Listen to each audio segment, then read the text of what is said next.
Assalamualaikum warahmatullahi wabarakatuh.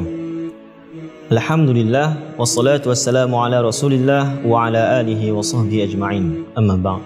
Hadirin yang dirahmati Allah Subhanahu wa taala, pertama-tama marilah kita bersyukur kepada Allah Subhanahu wa taala yang telah memberikan kita berbagai nikmat, terutama nikmat iman dan Islam.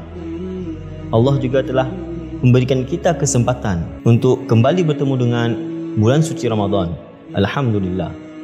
Kemudian marilah kita bersalawat kepada Nabi besar Muhammad sallallahu alaihi wasallam yang telah mengajarkan kita bagaimana cara beribadah kepada Allah Subhanahu wa taala.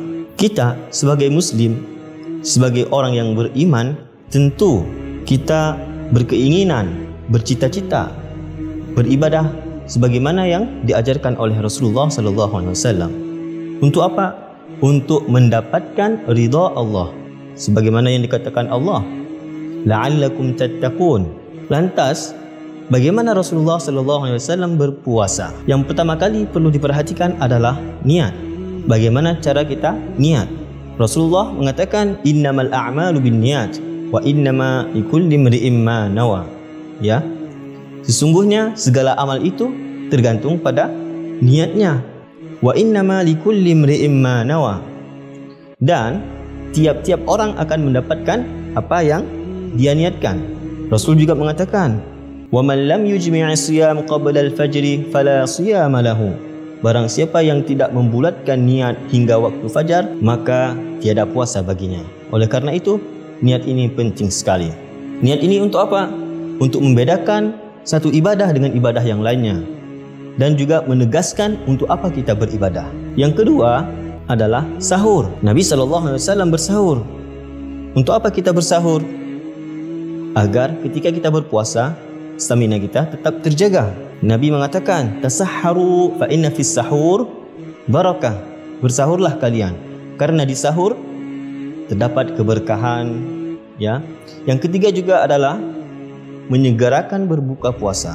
Jadi Nabi mengakhiri sahur dan menyegerakan berbuka. Adapun yang keempat adalah ketika Nabi berpuasa, beliau memperbanyak dengan ibadah seperti membaca Al-Quran, salat sunnah, dan juga mendidik lisannya agar tidak berbicara yang sia-sia. Selamatnya manusia itu ketika dia menjaga lisannya. Ya, lebih baik tergelincir kaki daripada tergelincirnya lidah. Apabila lidah telah melukai hati, mau ke mana kita cari obatnya? Yang kelima adalah Nabi SAW biasanya berbuka puasa dengan kurma atau air putih.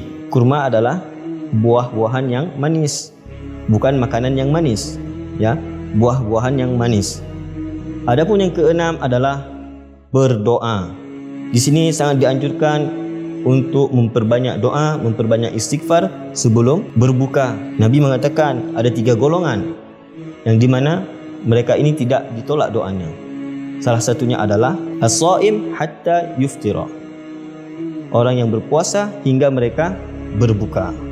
Adapun yang ketujuh adalah Nabi SAW biasanya membagikan makanan kepada yang berbuka puasa dan juga tidak makan berlebihan. Semoga bermanfaat. Hanya ini yang bisa saya sampaikan.